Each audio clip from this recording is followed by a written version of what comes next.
we are now talking about Seiko Mikami's desire, of course. And please tell me about your first impression or your encounter with the work. When was it and where was it? Well, actually, I saw Desire of Codes back in 2011. It was in Germany when the piece was exhibited in Dortmund. And it was a really big impression, I must say. As far as I remember, it was the first piece that really made it clear to me how huge the state of surveillance could be in connection to digital technologies and to the advancing internet. Of course, surveillance was at the time already a topic, but probably just more of us. I didn't really took it seriously. Unlike this year, yeah. So it was exactly Desire of Code that made me really think about this totalitarian state of full surveillance. Well, it's really a piece envisioning future. It has been a piece envisioning future in that sense.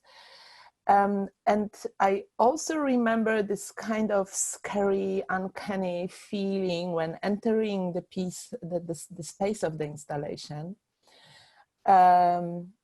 because the artist really orchestrated this kind of media-related apparatus across a big space in the gallery. So we encountered there several like an array of machines interconnected, working together towards a goal that is really not known to the person entering the piece. So I also on the sound level, I mean, already the first part when you when you encounter those 90 small cameras on the wall, like a matrix following you and moving, and you know, you can hear those buzzing sounds of the cameras, like really literally following you, because this is this kinetic part. And I think, like, you know, that the movement and this kinetic aspect of the installation is also super important for creating this kind of uncanny feeling. So if you entered this space with the matrix of the cameras, it was like you would be surrounded by kind of swarm of some, you know, intelligent species, some kind of insects, which not only follow you like literally, but also they follow you because of some kind of unknown purpose. And that was really this kind of, you know, really scary moment. But if you went farther towards the space of the installation, this uncanny feeling became even bigger, because the next part with the 6 huge robotic arms, I guess it was also for me the first time when I saw such kind of hardware. Like, you know, not on a picture. Usually we saw those robotic arms at that time on pictures, on images from, I don't know, assembly lines in for instance, automotive industry or places like that. But certainly this kind of hardware was not so often used back then in the field of art. So those big robotic arms, you know, this also equipped with cameras and also projectors. When you encountered them, it was something really serious. It was not anymore that swarm, but like really an embodied presence of very, very powerful technology, approaching you. So this scary feeling grew even bigger. But I also remember that it took me some time to really understand how the installation works, and I remember as I found out that recordings from remote places around the world suddenly mix with the recording of my face, like with this scary kind of expression entering the piece just 10 minutes before. It was really some very, very powerful, very profound feeling. I mean, this interaction with desire of codes. I see.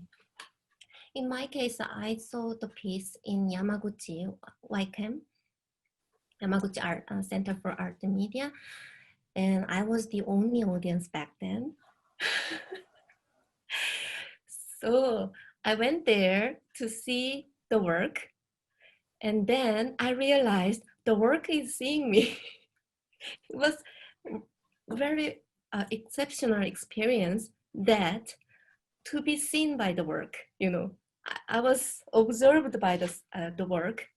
And in the third part, which you just mentioned, I realized that the work have seen me while I was even before I was there.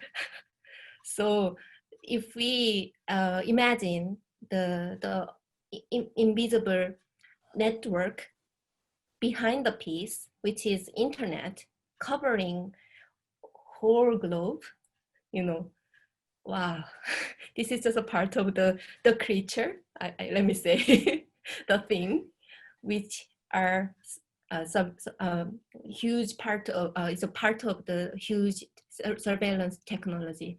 And the piece made me realize that fact, which was really, really impressive. By the way, were you alone there when you see the work? No, it was the exhibition of the ICEA Ruhr, so there were many visitors there. The exhibition was it was very good, frequented by the audience. So there were several people there, but that was some. I really didn't sense the presence of the other people. I guess it was really due to the fact that you just mentioned that the piece was seeing you, and you felt this presence of this, huge being that is so much more than only the gear inside the exhibition space. And that is I think what makes this piece so exceptional and so visionary, because nowadays, especially during the times of lockdowns and travel restrictions and restrictions of the social contacts, we are all using those cameras just to try to be more together. But this tiny camera to which I'm speaking right now, it is connected to this huge being, spanning across the globe. And that was what Seiko Mikami really envisioned back then in 2010. When we really didn't use this communication technology in such extent. And I just wonder, did you meet Seiko Mikami back then in 2011 in Germany? No, unfortunately, I never met her in person. I also really didn't realize back then how important her work was for not only for the media art in Japan, but really on like fully international scale, how important she was and still is. And I think that it is especially important also nowadays to highlight the role of women artists within the media arts scene.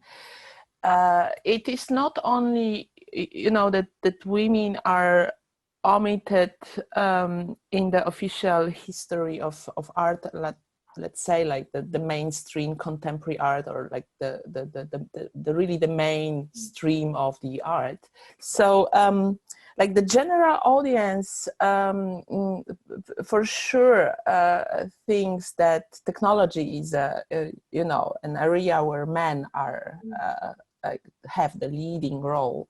So especially in the field of media art, we should really highlight and value the work of female artists.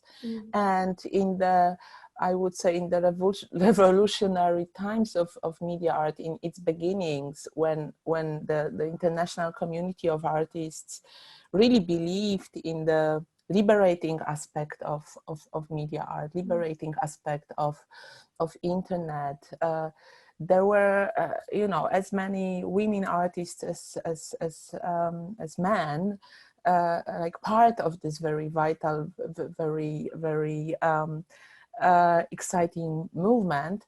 And I even think that seeing the piece back then in Dortmund, I didn't even realize that Seiko Mikami was a woman, you know. Oh yeah, that's the point.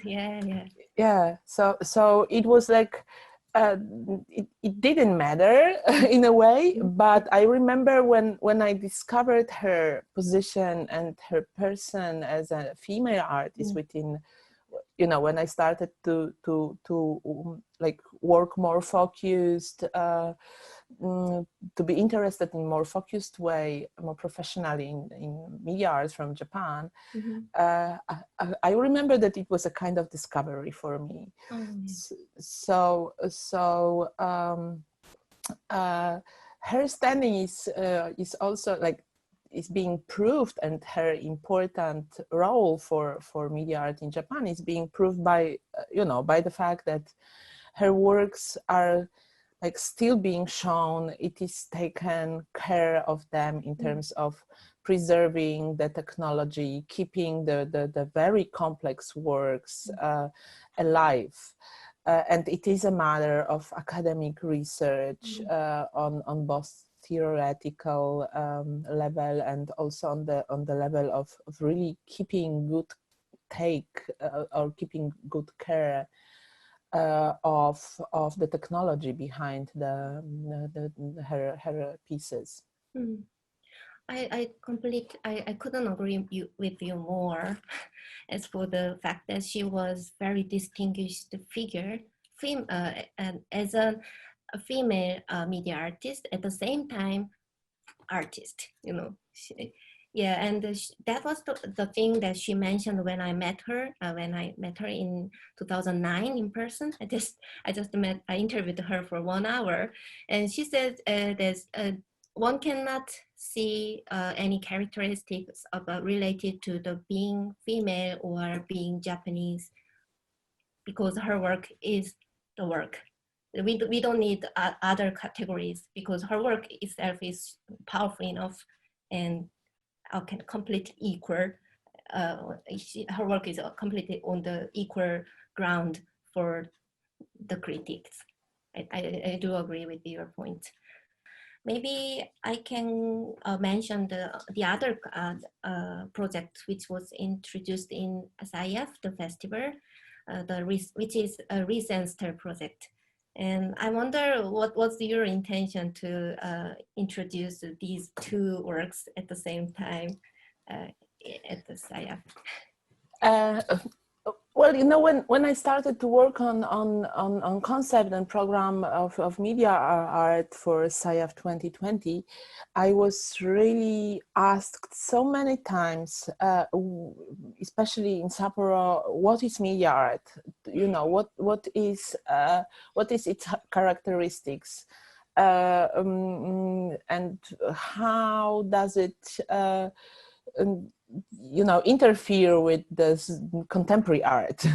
So these questions about media art gave me the hint that it would be, you know, interesting to have this, let's say, media historical aspect in the curation of SIAF 2020. So it was really my intention to show not only like certain issues and techniques and subjects that media art keeps being busy since so many years, and that media artists refer to, but also show them in this chronological or historical perspective. So it was a really great luck that at the time when I started to work on the concept for SIAF, Sensor by Edward Ignatowicz was just preserved and brought back to life. So actually Sensor, or the possibility to show Sensor in Sapporo was really the like one of the first ideas that I started to think about. Oh, that would be really cool to show Sensor, like, you know, in Asia for the first time, also outside Poland. It's exactly in Sapporo, when the questions about, you know, what is media art, what are its roots, are being asked so frequently. And that's how the idea about this, you know, also media art historical context of the exhibition arose. So I was also then extremely happy when I realized that there is the possibility to show Desire of Codes as well. Last question I would like to ask is that how can we relate the theme of SIAF of roots and clouds with Desire of Codes? Well, first of all, the term cloud computing was not existent when Seiko Mikami created the piece. At least it was not existent in the common discourse. No one really knew what cloud computing is. Maybe, you know, the term was used by specialists, by people who coined this very tricky name. But I think that no one back at the time really imagined the vast amounts of data that is connected or that is being, you know, moved back and forth because of the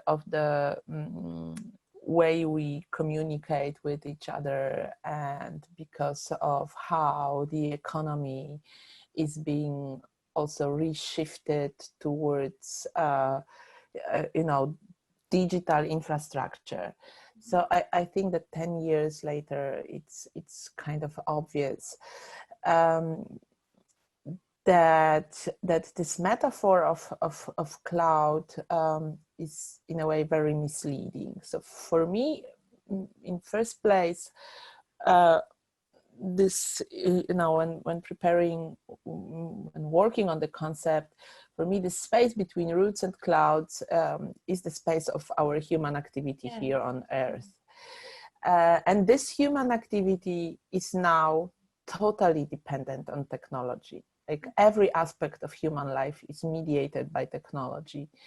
We had the opportunity to see how is it like when we stop communicating in a direct way in the beginning of the pandemic and the total lockdown. We all saw how dependent we are on technologies. And I remember when I started, I really didn't want to imagine what would it be when the internet would be down, you know, when we are all sitting at homes. And I remember my, you know, kind of panic attacks when indeed, you know, there was some major breakdown of the internet in the building. And it was like the internet was gone for 2 or 3 hours, but it was like, oh my God, will it be back? You know, how to work, how to communicate. So this, like every aspect of our human activities is now mediated by technology. We are totally dependent on it, and the technology is dependent, on the other hand, on resources that we are abusing in such a hostile way. So so this, you know, this notion creates a huge tension if we imagine really what happens between roots and clouds. So for me, desire of codes is really like almost a literal representation of one aspect of this very very close relationships of dependency on technology, because like the piece is really I mean rooted, it's being connected to the earth by this by all the hardware. We see those, you know, huge robotic arms. We understand that, you know, that this matrix of cameras is somehow you know, interconnected together. It's being powered by electricity that is connected to all the, you know, electricity lines. So it's really directly connected to the earth, and this hardware and this material part of technology is a kind of like representation of this, you know, of this aspect of roots in the concept. Whereas there is this, you know, imaginatory kind of cloud beyond the piece, because we the piece gives us, the installation gives us direct access of this global exchange of communication, global exchange, global flow of images being taken, you know, elsewhere, overseas. So we start to imagine as users as visitors to this piece, that there is, you know, like again, almost literally a cloud of messages, contents being constantly shifted back and forth, and you know, we cannot control it anyhow. On the other hand, of course, even if the piece doesn't really show the materiality of the you know, cloud computing, anyone being a bit familiar with technology starts to understand the notion of database, the notion of, you know, of keeping these data somewhere, which is surely not a, you know, immaterial cloud on the blue sky, but it's rather a farm of servers somewhere, using lots of amounts of all kinds of resources, electricity, you know. So for me, Desire of Code is a very strong piece representing one of the aspects of the concept and theme. In this part, when it comes to really the way that communication technology made us dependent in all our activities that take place, you know, between roots and clouds. So it's yeah.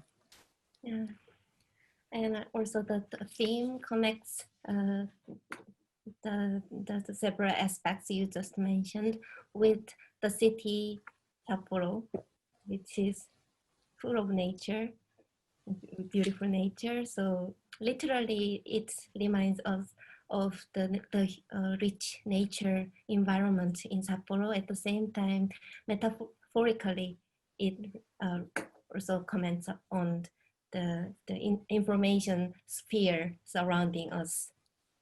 And the theme leads us to think about our relationship with the world, including both of the nature and the information technology. Can you give me some comments on the meaning of showing desirable cause in Sapporo, not in anywhere else? Well, Sapporo is the creative city for media arts. Mm-hmm. And I guess that in Sapporo, media art or media arts is being connected mostly to entertainment technologies. It's associated to this playful, joyful way we use technology, we interact in our free time for the reasons of entertaining. And just as showing this, you know, media art historical aspect is important for the planned, or was important for the planned exhibition in Sapporo, I guess. This is also a strong, very powerful context for showing, for the plan of showing Desire of Codes. Because this piece is surely not entertaining, whereas it uses the same, you know, it uses the same technology, the same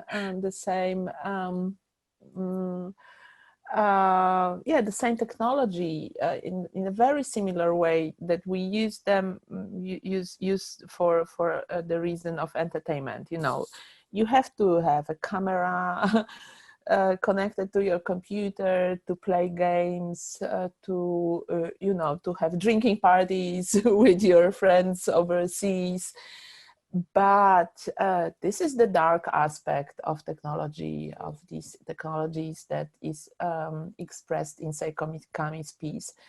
And I think that everyone who enjoys using technology just for the sheer purpose of entertainment and for communicating with people, when seeing this piece, or, you know, even, I hope, looking at the documentation, you know, reading about this piece, has to start at least being aware of this other aspect of technology, of this, you know, aspect of being surveyed, being controlled all the time. So there is a price for using technology in an entertaining way, and I guess especially in Sapporo, that is the city is part of the network of cities, creative cities of media art. Especially there, this dark aspect of technology shouldn't be forgotten.